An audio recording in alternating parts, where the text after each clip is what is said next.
attitude of service, an attitude of loving exchange, selflessness. It's remarkable for inviting me into yourself. So we will chant a few mantras and prayers. You can chant together with me. Namo Vishnu Padaya Vishnu Shivaya Bhutale Srimate Bhakti Vedanta Swami Namine Namaste Saraswate Deve Gauravani Pracharine Nirvishesha Sunyavadi Paschalya Vishakarine Jai Shri Krishna Chaitanya Prabhu Nityananda Shri Advaita Gadadhara Srivasadi Gaura Bhakta Vrinda Hare Krishna Krishna Krishna Hare Hare Hare Rama Rama Rama Hare Hare. Om Namo Bhagavate Vasudevaya. Om Namo Bhagavate Vasudevaya. Om Namo Bhagavate Vasudevaya. Om Namo Bhagavate Vasudevaya. Om Namo Bhagavate Vasudevaya. Om Namo Bhagavate Vasudevaya. So today the topic is very interesting. Happiness. So let me start by asking a simple question. Who here would like to have a happy life? It's fine, right? Who here would like to have their family life also be very happy? Naturally. If nobody would say, yes, I want to be happy with my family. It's got to be miserable. No. We want our family members also to be very happy. We run after happiness. In today's fast-paced world,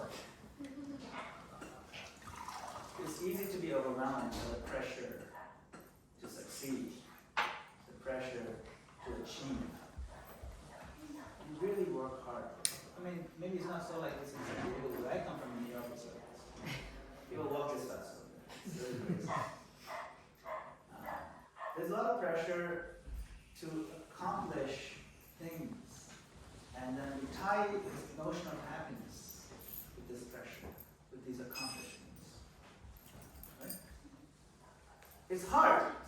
It's hard to be happy in this kind of stressful environment. The economy is unstable. It's always unstable. Of course, more recently it becomes more crazy, but there are ups and downs throughout. Relationships are strained. Relationships are not easy to manage and maintain. Screen addictions, all-time high. How many hours you spend on the screen like this? And what we look at, useless things. And the American dream sometimes feels more like an American sleep paralysis demon. It's like, is it a dream that we're really running after? Pressure to succeed. Yet, Srila Prabhupada gave us a practical, beautiful formula. Just 4 things. 4 things that can make any family peaceful and happy. Where? Right here in this purport to Bhagavad Gita. In the Bhagavad Gita as it is, anybody here does not have Bhagavad Gita as it is? Don't have one, get one from our temple. Chapter 13, verse number 8 through 12. It's a long set of verses. In the purport, so in the verse, Krishna lists 26 items that are considered items of knowledge. Things like humility, tolerance, detachment. And one of the items of knowledge listed there is detachment from the entanglement with wife, children, family, etc. That is knowledge, Krishna says. It makes us wonder, wait, what does that mean? When Krishna said you should be detached from entanglement with family, with your children, with your spouse, with the home, and that's an item of knowledge? Why am I even in this situation? I should be detached. detachment mean? Unfortunately, some people misapply and misread this. In the name of spiritual growth, in the name of saying, okay, I'm going to be spiritual from now on. So I'm going to treat my wife coldly. I'm going to be detached. I'm going to be a little bit more impersonal to my children. I'm going to be detached. I'm going to give them fewer hugs because I'm detached. I'm not going to be as close because who knows, you're not going to get too close. Too much affection. But Srila Prabhupada in the purport, he says, as for detachment from family and wife, children, home, etc., he says, and this purport, by the way, the devotee who did our wedding when I got married, about 24 years ago. The devotee who did the wedding, his name is Prabhu. He is a disciple of Srila Prabhupada, and he quoted this, who read this. So before you get married, let me explain to you what this means. He says, and he read it, he says, as for detachment from family, wife, and children, etc., it is not that one should not have affection for these. These are natural objects of affection. Don't deny your affection. Don't deny the loving care. Then what is the detachment about? The detachment is about this idea that these people are for me to enjoy selfishly. My son is meant for me to work for me only, that's it. My husband is mine, and therefore he must work really hard for me, or my wife must do this for me, and so on and so forth. This is for me to enjoy, it's for me to control, for me to own selfishly. That's the detachment. Krishna asks people, give up the selfishness that sometimes may come in this notion of family unit. It has to be a selfless, loving care. Affection is natural. We have affection in the heart. When we take up Krishna consciousness, affection becomes even deeper. The hugs are even warmer. The depth of care is even more, because now we care all the way to the soul of the child. The soul of the people that are in charge. It's actually more detached, but there's more affection also. It's almost paradoxical. And that is Krishna consciousness. And Prabhupada says that to understand how this works, how family life is going to be happy, he writes this in the purport. You want to read this? Really loud. The best process for making the home pleasant is Krishna consciousness. One need only chant the Hare Krishna mantra, accept prasadam, read books like Bhagavad Gita, and engage in deep worship. The best process for making the home pleasant is Krishna consciousness. This is the key to happiness. Krishna consciousness. And practicing Krishna consciousness at home is so simple, so easy, and so pleasant. There's nothing unpleasant about it. There's nothing torturous about it. It's not like you stand outside on the coldest day, stand on one leg and put your hands up and chant Hare Krishna. No. That's not what it's about. So many people think like that. It's not about that. It's actually very pleasant. It's like what we did just now. Adi was singing so nicely. Everybody was chanting and the kids were also clapping. And this is so beautiful, so pleasant, so sweet. So what are the four things he lists? You chant Hare Krishna mantra. Everybody know the mantra? Yes, let's chant it. Hare Krishna, Krishna Krishna, Hare Hare, Hare Rama, Rama Rama, Hare Hare. That's the first one. First thing that makes life very happy in family life. What is the second point? Prasadam. Yeah, that's so hard to do, right?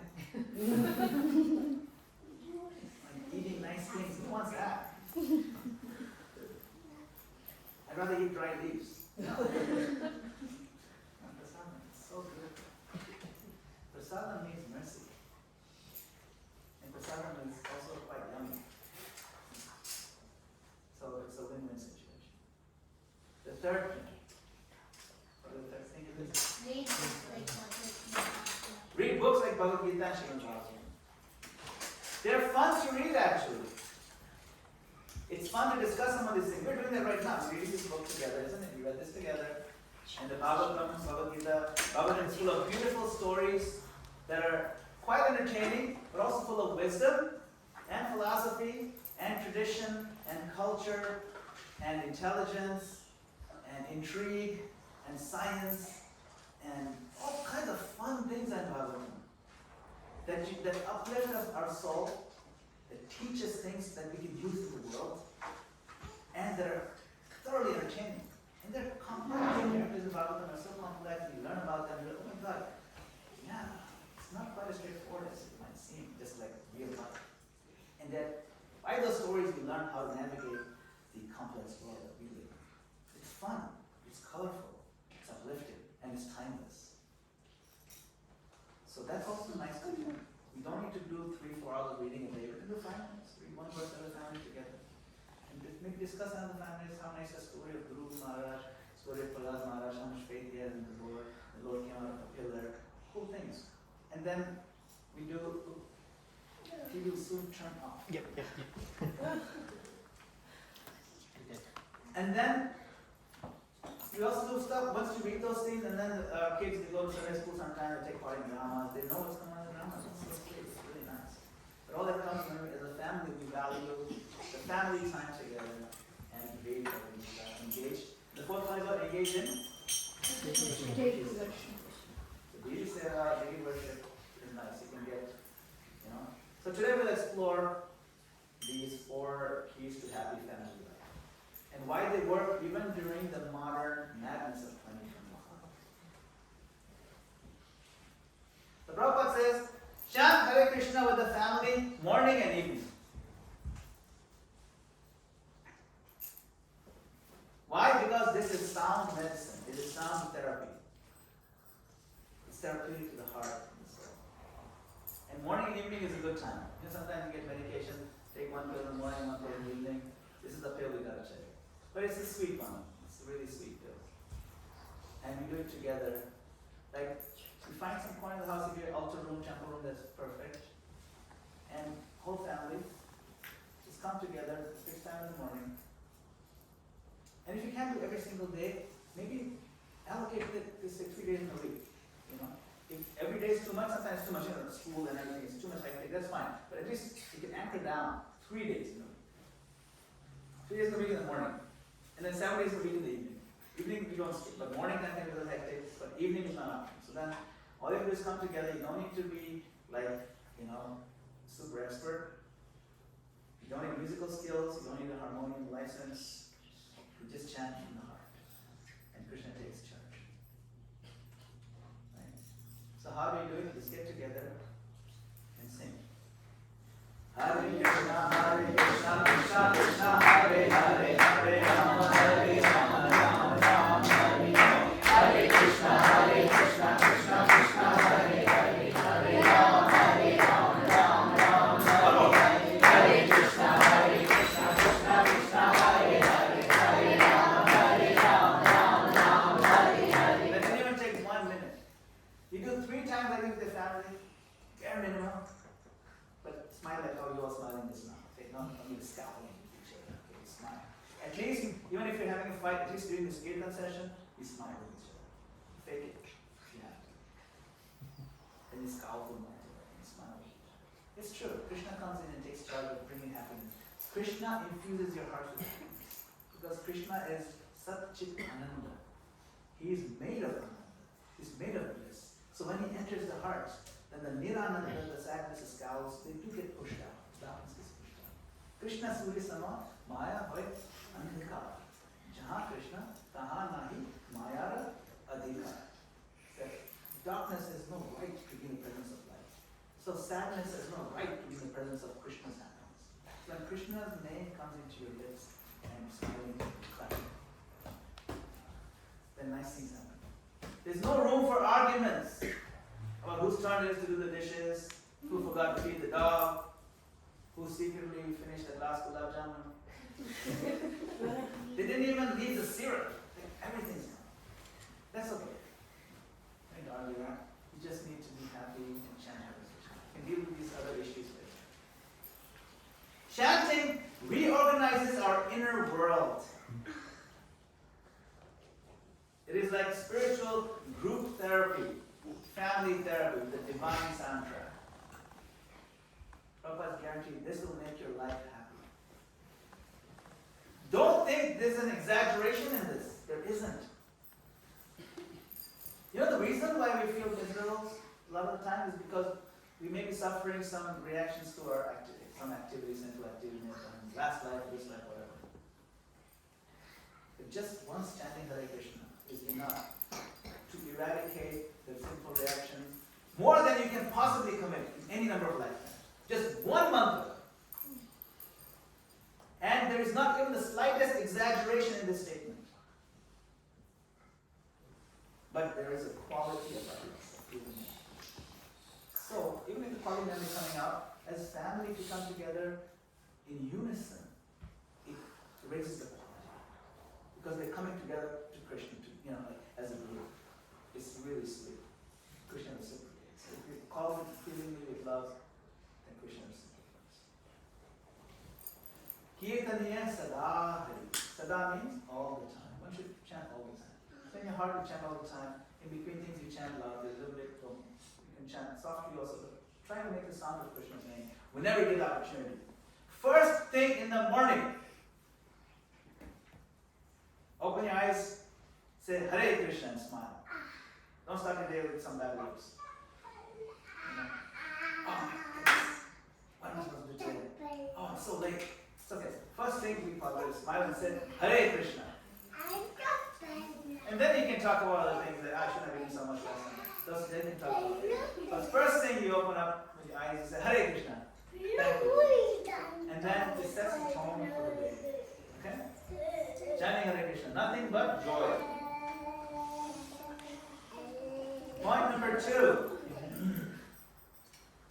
Honoring Krishna Prasadam. So Prabhupada says accepting the remnants of foodstuff offered to Krishna. So let's be honest, family life often revolves around food. In many homes, sometimes he's arguing about where to eat tonight. It happens, we see sometimes. The dad will say, let's eat at Govinda restaurant. The teenager says, can't you just order pizza? I'm so hungry, I'm dying. And mom is like, I make khichdi. Eat it or starve. So there's like always something going on with food. But when you make Krishna the guest of honor for your dinner, for your lunch, Krishna is your guest of honor. Then the food becomes a sacred experience. We don't call it food anymore. We do not call it food at that point. We call it prasad, sacred. We honor Krishna prasad. Food you eat. Krishna prasad you don't eat, you honor. You honor. It's a sacred experience. It's not just consumption. It is transformation. It transforms the heart. It transforms the soul. In Bhagavad Gita, Krishna says in the 3rd chapter, Yagyashishtasanasanto muchyante sarvakirvisho munjate te tvakam papa ye pachanti atmakarana. The devotees of the Lord, devotees of Krishna, which is all of you, are released from all kinds of sinful reactions because they eat food which is first offered to Krishna. First offering in sacrifice. Yagyashishta. First offering in sacrifice. Does Krishna need to eat? No. He doesn't need to eat. But still he eats. See, he's enjoying picnic with Madan and the rest. He eats. He doesn't need it. What is that verse in Bhagavad Gita when he talks about offering? Anybody know that verse?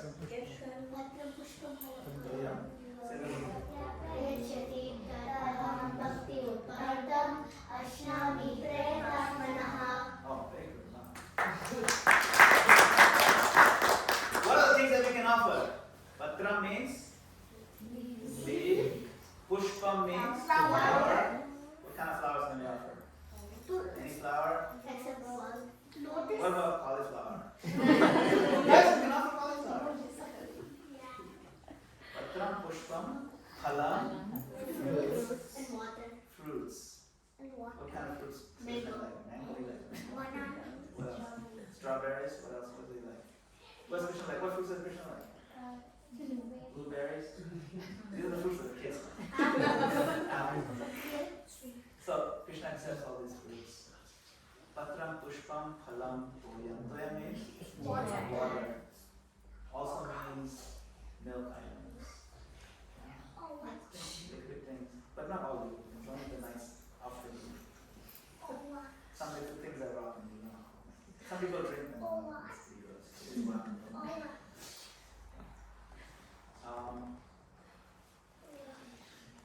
But what does the Krishna accept from? Patram pushpam phalam toyam yo me bhaktya prayachati. Bhaktya means what? Devotion. Loving devotion. Loving devotion. So that verse is very small. That verse is very small, right? Did it have the word bhakti again in the verse? Say the verse, keep going.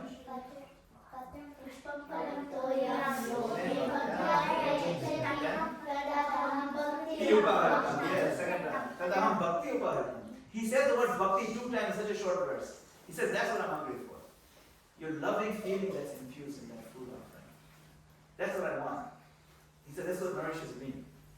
And then when he tastes it by looking, just like glancing at it. And he's eating it. Because Krishna can do that. Angani yasya sakalendriya vritti. His eyes can activate the digestive system. And that makes that food very special. So we honor, we don't eat anymore, we honor it by taking it. And then it becomes part of our soul.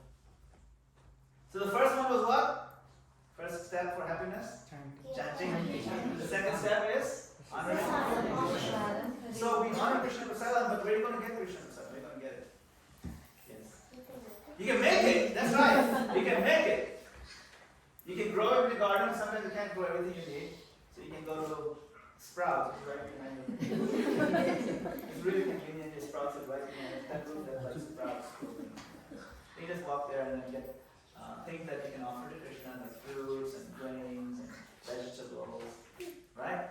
And you can make it here at home, and you make it with love. You make it for someone. When you make it for someone you love, like the mother makes for the child, that food tastes so nice because there's love in that. So when you put that same love and effort when you offer it to Krishna, then you get a great deal of spiritual response from Krishna. You make it yourself. You offer food to Krishna, then you take it. And you only offer to Krishna what is offerable. You don't offer like non-vegetarian things and those things like that. We offer very sattvic, moral goodness foods. Okay? Point number 2. What is the third one? Yes, that's it. Reading the holy books. That's right. So have some discussions on books like Bhagavad Gita and Srimad Bhagavatam. So now we're going to do this as a family, right? We're doing the chanting very easy. Just chant it 3 times. You can do that at home. Chant 3 times as a group. Or chant 20 times. Whatever, depends how much time you have. Doesn't matter. Chant. At least 3 times you must chant. Happily. Then, of course, prasadam goes without saying because you have to have breakfast anyway. And then this you can spend a few minutes. This does not need to be an advanced lecture where you prepare slides and things like that. Just read a verse together and ask a question and discuss.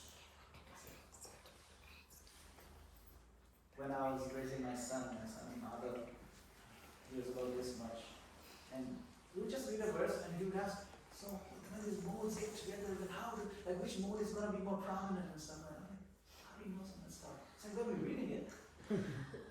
He had his big shika in the back, a little kid like this. But because we were reading it together, I didn't even know he was going to absorb it, but he did. We just used to spend literally 5 to 10 minutes together. I used to come home from office, I used to sit in my office, we sit and open Bhagavatam together, and we just read together. His reading skills were really advanced, much more than other kids. And so when he went to like first grade, he's using words like neophyte. So that's what happens when your kids read Prabhupada's books. I'll tell you my example. I discovered Krishna consciousness when I was 10th grade. Okay? About 10th grade. And I started spending a lot of time reading Prabhupada's books. And my parents got really worried. Because my grades were only like medium anyway. In the class of 30, I was getting like 10, 12 rank. And they were ranking, right? So they're worried. He's already having a hard time. Now he's going to spend so much time reading these other books, when he's going to read the other stuff. So he's not worried, but they let me do it.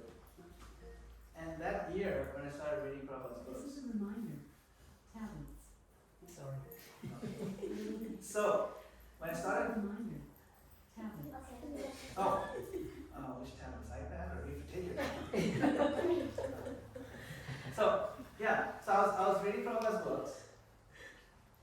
year I came first rank. I scored A's in everything. My parents were like, oh my God, what happened? I said, I read Prabhupada's books, but that's taking away time. No, that doesn't take away time.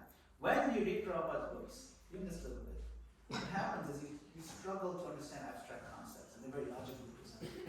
It's like great training for the brain. So then now when you read other books, it's like a joke. When you write essays, they come out brilliant, because you're presenting things logically like Prabhupada presents it. So you don't realize what you're learning, but you're learning how to think critically, how to present logically, how to understand abstract things, and all of a sudden, it really like this. And of course, when you chant, I also chant, I started chanting. When you chant, clarifies a lot of things in your mind. So my grades remained very good. So then my parents kind of stepped back, okay, keep doing what you're doing. Because they don't really care for grades, right? But at some point, then they also get a little scared. They say, we're going to get married. Then until I got married, they were scared. When I got married, they're happy. You can never make parents happy. But anyway, my point is, don't think this reading won't have any other effect other than something ritualistic. It's not ritualistic. This is very dear to the soul, this information. Because it's not information, it's wisdom, it's knowledge. These are transcendental sound vibrations. It's not just information transmitted. It awakens the soul. It makes you desire a sense of purpose, a purpose-driven life. That life has meaning. It gives your life more life. And so when you read the Shastra, it aligns so many things. You understand why the world is the way it is. A lot more than just modern science can explain. You'll still learn the science. You'll learn chemistry, physics, biology, you'll learn everything. But you will know why. Because you'll be able to answer the question why the other people don't have access to. And everything makes sense. It's like our devoted children, they do, yeah, I've seen them do brilliant now. So, it was a bit of struggle academically for me, but when I started reading Prabhupada, it was easy. So I encourage your children to read. But they only read if you read. Children don't listen to what you say. That's a fact. But they watch carefully what you do. So if you're happy in Krishna consciousness, they'll be happy too. If you're excited about something, they'll get excited. We teach them what to get excited about. So read, it's really nice. Get children's books. Ajay showed me Krishna books for children. It's so nice. I love it. And I was reading, looking at pictures, and I asked his girls, Adya and Kyra, to tell me the stories, and they knew the whole Ramayana. They just explained the whole Ramayana in just like a few minutes. You know why? How is that possible? This is called when the parents are excited about Rama and Krishna, the children are excited. It's very simple. Read together. Okay, the kids know so many shlokas. It's amazing. So sweet. Connect the kids to the Sunday school if possible. The temple connection is quite important. So that's the first, second, and third. First one was what? Kirtan and Japa. Okay? Japa also is missed. Okay? Kirtan and Japa is chanting earlier. Second one was? Offering food and honor. Correct? Yes, devotion and love. The third one is? Reading Bhagavad Gita. Yeah. Reading Bhagavad Gita, reading Bhagavatam, hearing Shastra. It's inspiring. Okay?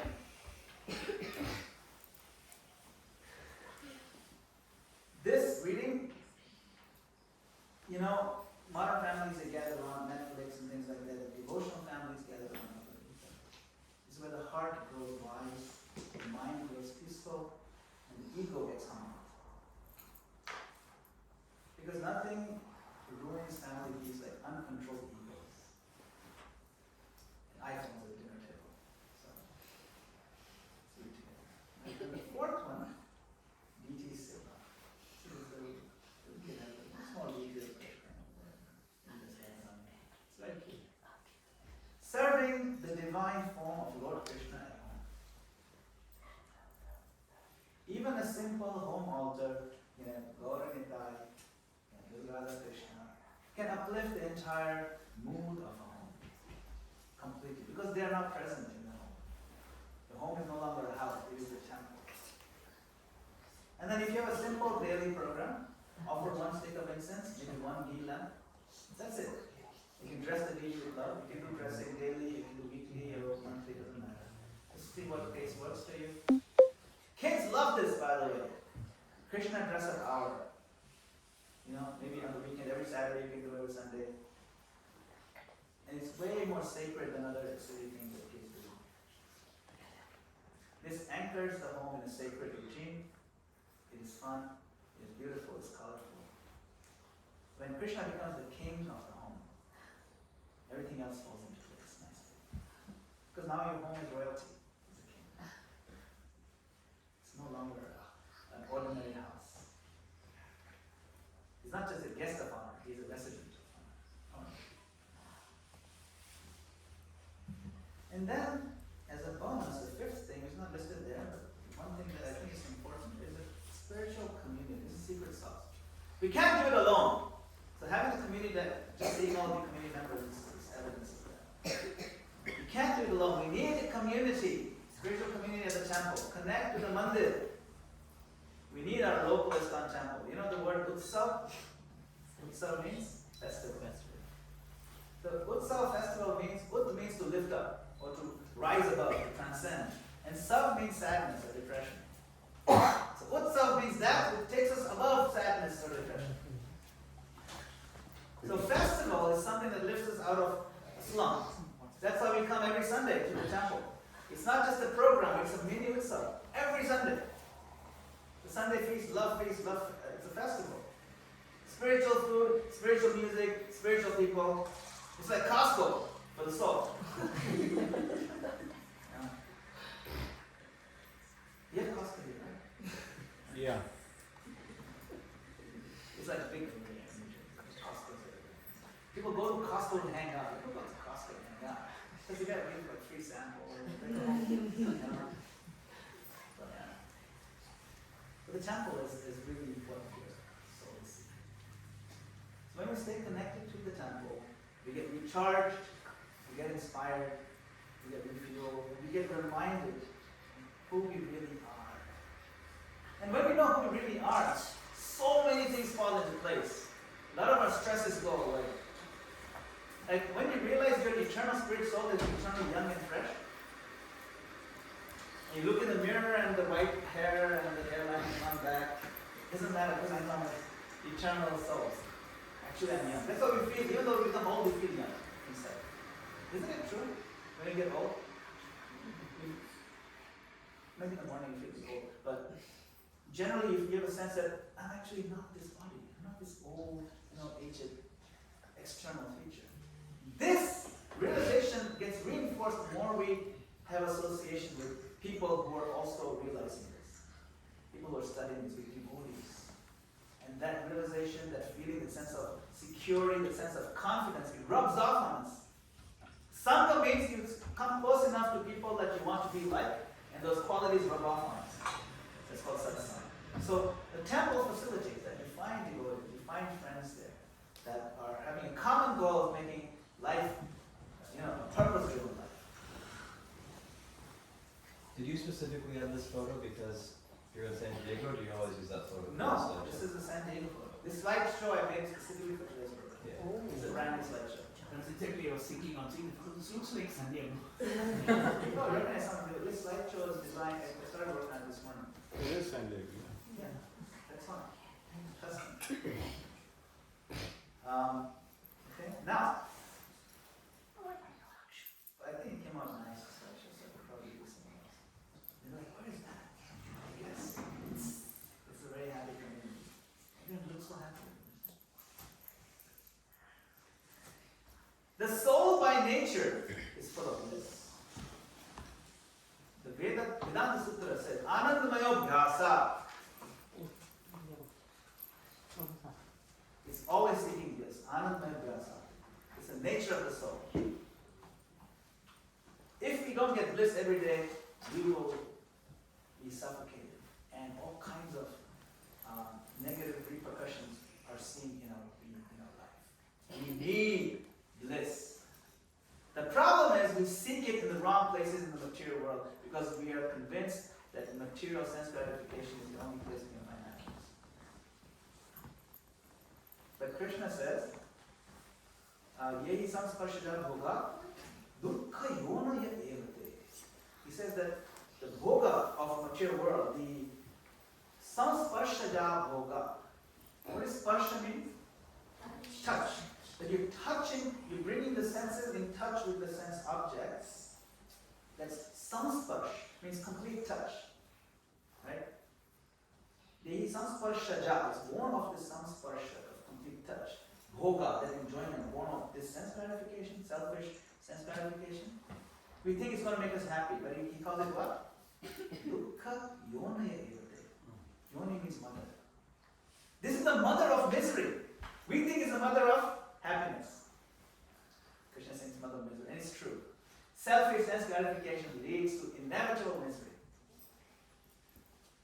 But we at Anandamaya Vyasa, we are seeking Anand. We seek it in the wrong places. We seek it in drowning ourselves with unhealthy foods. Or we seek it in how many Instagram likes can I get? Or I'm going to marry someone because they have a six-pack belly or a six-figure income. I mean, these are wrong reasons. We are not just happiness seekers. We are bliss addicts. And there's nothing wrong with that. That's who we are. We should be proud of being bliss addicts. Because that's who we are. But only Krishna can satisfy that craving for bliss. All of us have in our heart a hole, a vacuum. It's shaped exactly like Krishna. That's the shape of the vacuum. Nothing else is going to fit in that hole. Only Krishna is going to fit in that hole. You can't put a square peg in a round hole. It's not going to work. You try it, you'll be miserable. Only Krishna will give you happiness. You cannot be happy without peace. And you cannot have peace without being connected to Krishna. Anybody know that verse? There's a verse in the second chapter where it says, Nasti buddhi ayuktasya, na cha ayuktasya bhavana, na cha bhavarata shanti, ashantasya kutat sukham. He asks the question, kutat sukham, where is the happiness without peace? It's true. You can't enjoy anything without peace. Even if you have a bowl of ice cream, if you have sand in your socks, you can't even enjoy the bowl of ice cream because you're not mentally at peace. Right? Similarly, you can't enjoy life unless you're peaceful, and you cannot be peaceful unless you're connected with Krishna. Nasti buddhi ayuktasya. Your buddhi is disconnected from Krishna, your intelligence. There is an underlying sense of unease, underlying sense of loss of peace. Any peace we have is fake without Krishna. And you know it deep in your heart. So we are Anandamaya Vyasa, we look for it in wrong places. Now this material world, Krishna called it what? Sukhalayam? Dukhalayam. This material world is Dukhalayam Ashashvatam. You've heard this, right? What chapter does that say? 8th chapter. 8th chapter. You're on the 8th chapter, okay? Verse number 15. Krishna called this world Dukhalayam Ashashvatam. Ashashvatam means this temple. What does Dukhalaya mean? Yes? Shivani? Misery. Dukkha means miseries. What does Dukhalaya mean? Okay, let me ask you this. Yes? A place with misery. A place with misery? No. It's right, but it's a little bit more than that. Alaya means home. House of Alaya means a home, but House yes, that's of correct. misery. House of misery, that's right. A place where it's nothing but misery.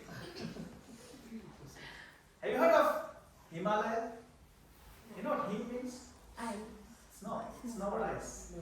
Alaya means a place with nothing but snow and ice. Now you know what Himalaya means. Pustakalaya means what? Library. You go in there, you will find nothing but books, right? So Dukhalaya means you will find nothing but misery. Just like Himalaya is a land of endless snow, Dukhalaya is a land of endless woe. Woe is misery. In Himalaya, you can never get warmth. In Dukhalaya, you can never get lasting happiness. Unless it's possible that you need a sidelong glance, merciful glance of one particular divine personality. It's a very beautiful verse. It's composed by Prabhu and Saraswati, and Prabhupada has quoted this a few times. It goes like this. Kaivalyam nalakayate tridaya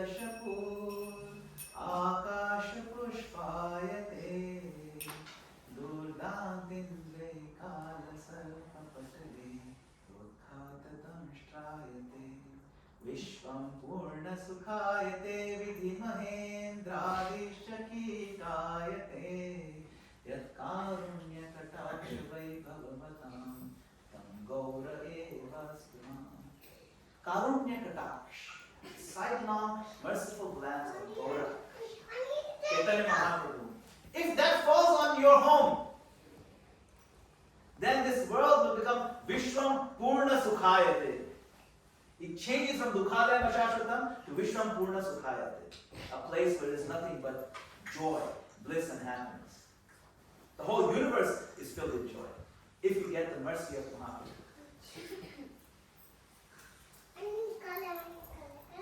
It says, even the joy of impersonal liberation is like hell. It becomes like hell compared to a home that is like a compared to a home where Mahaprabhu is residing. I'd rather not be liberated, rather be alone. Yes. Because impersonal liberation is like the heavenly planets, the 13 of them, is like a flower in the sky. It's like basically phantasmagoria. It is just fake, and it's true, it's just fake. It's not real. It's part of the Dukhalaya Mashashvatam. Durdanta indriye kalasarpa padale prokhata damashtrayate. That the poison teeth of our senses, the senses are selfish, they have a poison teeth to the selfish. Those get removed, and now senses are actually restored to safe senses. Durdanta indriye kalasarpa. Kalasarpa means the snake of time.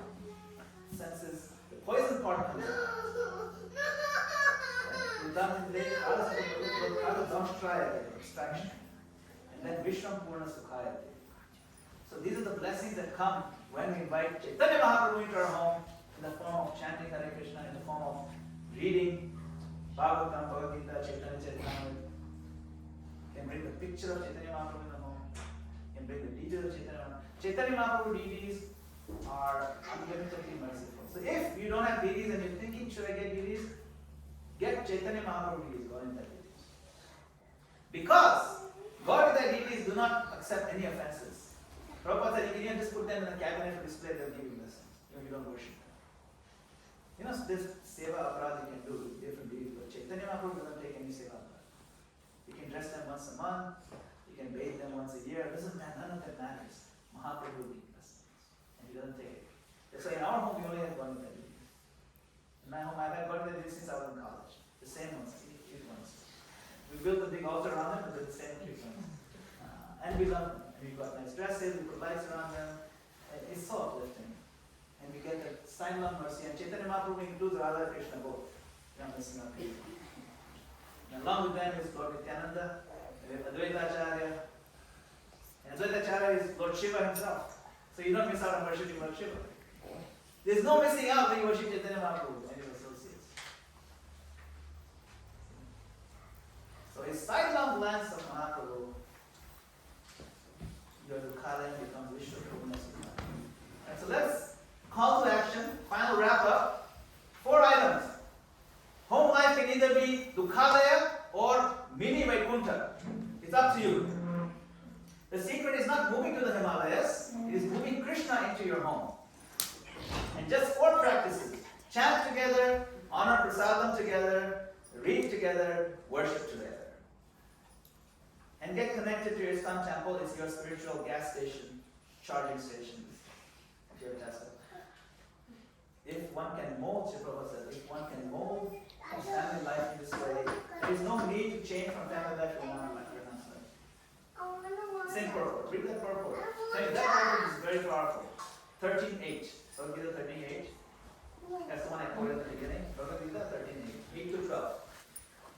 You'll find it. It's one paragraph in that purport. All these things, everything I spoke today is in that purport. Okay? Let's become happy families. Full of Krishna, full of Kirtan, full of bliss. Hare Krishna, Krishna Krishna, Hare Hare, Hare Ram, Ram Ram. Hare Krishna, Krishna Krishna, Hare Hare, Hare Ram, Ram Ram. Prabhupada said this. If you simply follow this principle, success is guaranteed.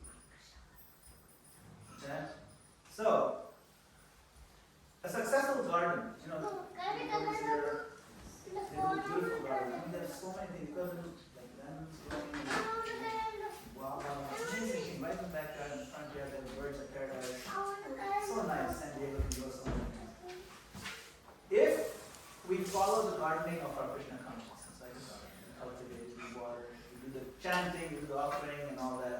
like growing a garden, and we work with patience and determination, we will see that we are not bereft of happiness in other dimensions of life. You won't miss out on anything. Krishna blesses with every kind of happiness. And he'll protect you from sinful paths, which can be really miserable. He'll protect you from that. You know? As long as we are working with patience and determination, we will see that we won't miss out on anything. We will have the inner strength to overcome the inevitable ups and downs of life. And ultimately, the fruit of the garden, love and association of Krishna himself in the spiritual world, will become a reality. And before you know it, in your own garden, you'll be dancing with Krishna and he'll appear. So thank you very much for your kind attention. Srila Prabhupada ki jai.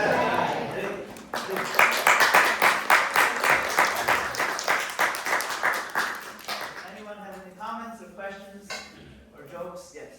So, why did you put the photo of the girl there?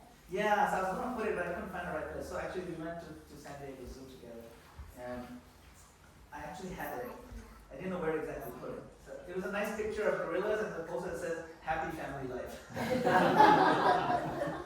So that was a cute one. I'll share that picture with everybody. But yeah, that's a good question. That's an insightful question. Yes. Thanks for giving a lecture on how we can improve our Krishna consciousness. Thank you for listening. Good comment. Yes, Anjali. Could you recite that shloka of Prabodhana and Saraswati? Yes. Oh, sorry. So this is Kaivalyam Narikaya Sashandev. Okay? Kaivalyam Narikayate Tridashapur Akasha Pushpayate Dudantindre Kala Sarva Patale Khatadam Shtrayate Ishvam Purna Sukhayate Vidhimahen Dradeshaki Dayate Yat Karunya Kataksha Vaibhavatam Karunya Kataksha means a sidelong glance of God. If you have that, you have that.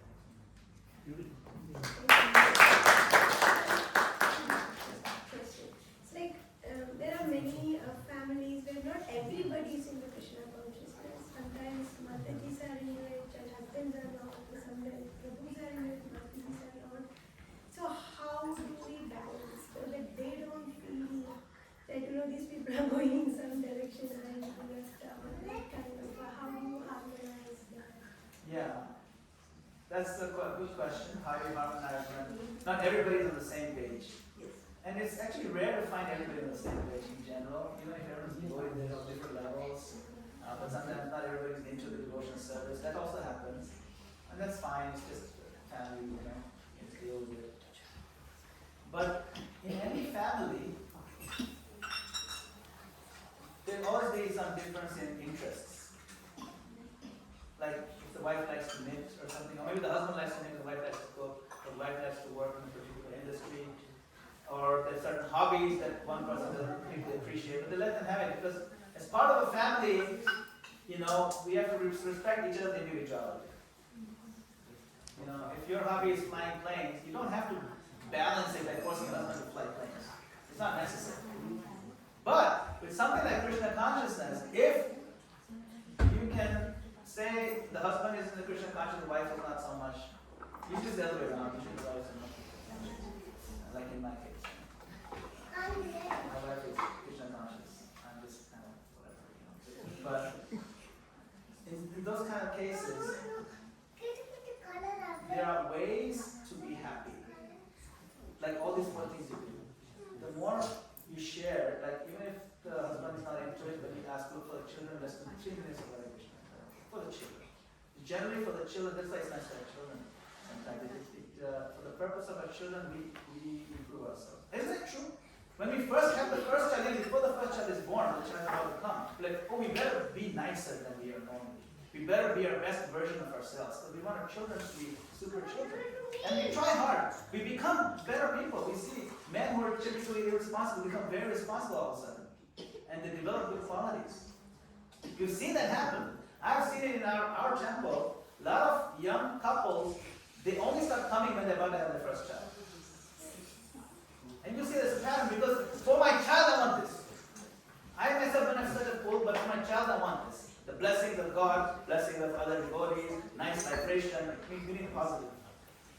So we see that that juncture in life is a good one. So for the purpose of children, we do a lot of these things. And that itself brings the best out in us. That is the nature of a healthy relationship. I'll tell you what, how do you measure a healthy relationship? How do you know this relationship is successful? When in that relationship, we bring out the best in each other. Like we all have very good qualities. And we all have some qualities that we don't want to make stronger.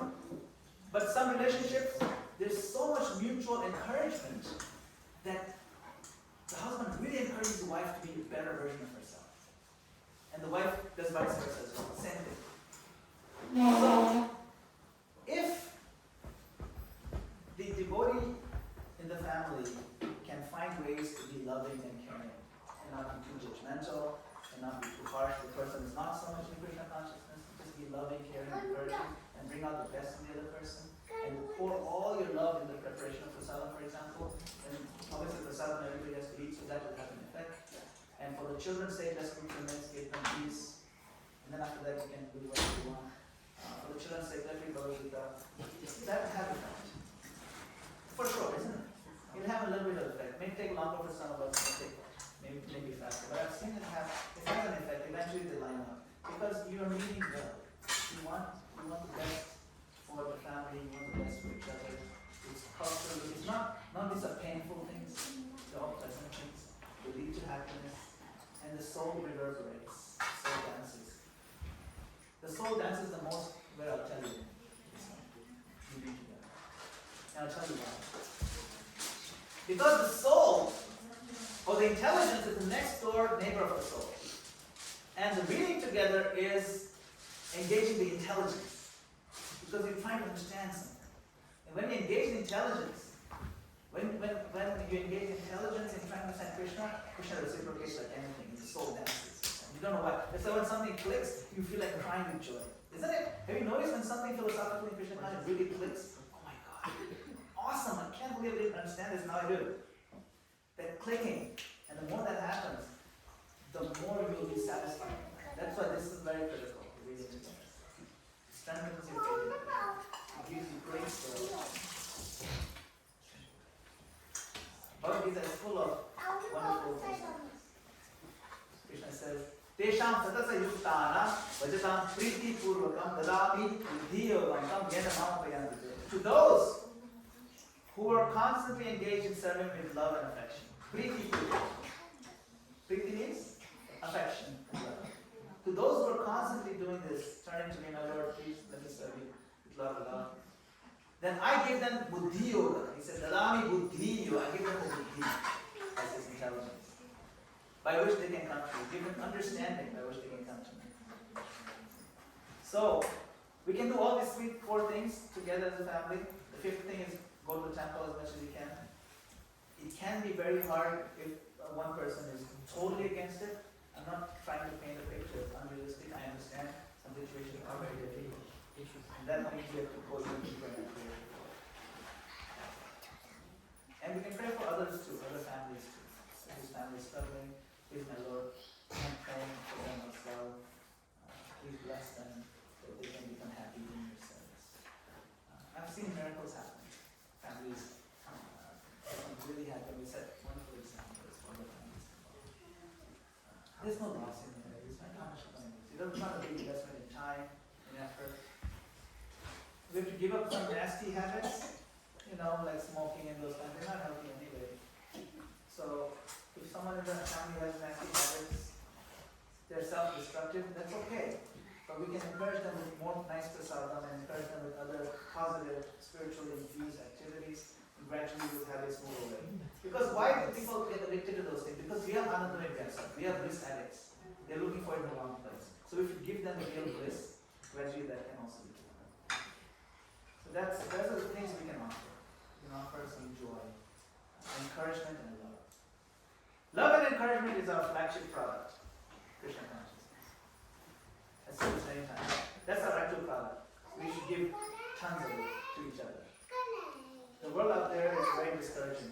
We don't need to make it more discouraging in here. Let's give love and kindness and tolerance and affection. And then pray to Krishna with them. You'll feel bliss. And there's no loss in this. Hare Krishna.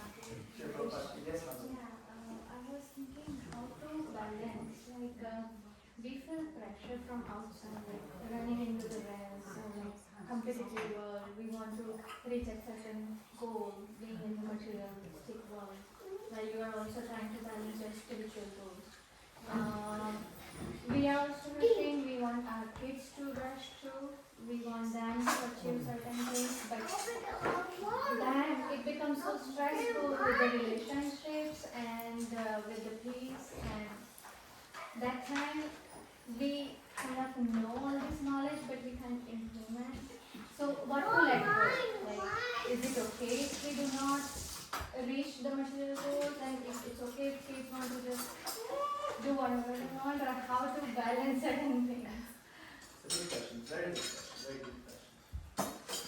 We're all living the rat race. You know, we call it the rat race. The problem with the rat race is that even if you win, at the end of the race, you still lose. You don't want to be rats. You get the point. But even if you win, you're a rat. So we, as a category, know the goal of life is not this. But it is an important aspect of life. We're not denying the importance of building a good career. It's very important. It's very important to work in the world. Krishna himself says, one cannot stop working for a moment. Arjuna wanted to stop working. He said, no, what are you doing? You work. When you pull that arrow, you got to pull it all the way. And you better pierce the person's heart. Arjuna did not do half-hearted arrows after the Bhagavad Gita. They were just as deadly. His career, he didn't become, this is like material. Not material. When you work for Krishna, that job is your bhakti. It's part of your bhakti circle, bhakti activities. Because you're giving the fruits to Krishna. You're using the house in Krishna's service. This is bhakti. It's no longer a house. It's a temple. So the work that you do out there, and the world is competitive. So you have to use your full intelligence to go do well. You don't do half-hearted work. Study, you don't half-hearted study. You become really good at it. You don't be the top student. So when other people see, oh, he's a devotee, he's also a student, and he's doing so well, there's something to this Krishna consciousness. We don't want our work to be a pastel version of the actual work. We want to set good examples of success. And it doesn't hurt to be successful. Now, you talk about pressure, and we can burn out. That's also a problem. Therefore, if you remember the book called Nectar of Instruction, Nectar of Instruction, we talked about it yesterday. Nectar of Instruction has one verse, it's 6 items that destroy your Krishna consciousness. Atyaha, prayashischa, prajalpo, niyamāga, janasamdacha lalancha, shadbir bhakti, vinashyati. What are the 6 items? Collecting too much than necessary. So don't be greedy. The next one, prayas, over-endeavoring. You have to know what over-endeavoring means for you. We will burn out whether you're Krishna conscious or not if you over-endeavor. You will burn out. Whether you believe in God or you only focus on your job, you'll burn out because you're overdoing it. Don't overdo it. So that's why what is normal, natural for you may not be natural for me. If you can lift 150 pounds and I can only lift 20 pounds, but I try to do your kind of level of work, I will burn out. And then there's no sense of balance and there's too much stress. But for you, 150 pounds is nothing because you've got bigger muscles. So for you, that is not prayas. For me, that is prayas. So it varies from person to person. What is prayas? If your career, you're a superstar and you say IT, like you really know so well, because you studied it from childhood, you really know it. For you, it's like this, that kind of job. For me, I'm struggled because I chose it as a career, but I'm not good at it. So for me, it's a lot of pressure, stress. So it's not that everything has to be stressful. You have to find your point of prayas. And this, beyond this point is prayas. And that will vary from person to person based on their capacities. So it's not one size fits all. You just have to understand the philosophical concept that prayas is going to destroy my Krishna consciousness. Prayas means over and over. Atti prayas. It's going to destroy your life whether you're Krishna conscious or not. But if you're Krishna conscious, then learn to find what is doable.